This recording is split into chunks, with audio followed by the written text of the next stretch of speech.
आजदेखि त हामीले नि उखु पेल्ने भनेको अनि दाइरेमा उखु लिन गयौँ। आमाहरू अनि भाउजूहरू मम्मी त्यहाँ उखु सोर्दै थियो होइन। हामीले फटाफट उखु त्यहाँ उ गरेर उखु लिएर दाइरे म आइहाल्यौँ यतातिर आएर हामीले गोरु सोरु जोतेर ट्याक्क कलमा होइन गोरु सोरु गऱ्यौँ। दाइ उखु लगाउँदैछ, अङ्कलले चाहिँ गोरु हान्दै हुनुहुन्छ, म चाहिँ क्यामराम्यान भइहालेँ अब होइन। त्यहाँ हामीले गोरु जोत्यौँ, केही बेर जोतेपछि होइन भरिहाल्यो। त्यो भरिसकेपछि हामीले चाहिँ ट्रक्क आगोमा लगाइहाल्यौँ। अनि अर्कोमा चाहिँ मेरो गोरु जोत्यौँ, दाइले चाहिँ गोरु भगाउनु लाग्छ होइन, अङ्कलले उखु लगाउनु लाग्छ।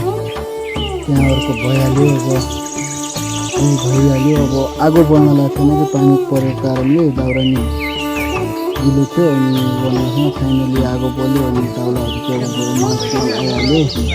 पछि मुकेश भतिज अनि मनिषा बहिनी यताउता गर्नु लाग्थ्यो, त्यहाँ फुत्काउनु लाग्थ्यो। अनि अहिले फाइनली फुत्के लागिसक्यो, धौले आइसक्यो होइन। हाम्रोतिर धौले भन्छन् यसलाई।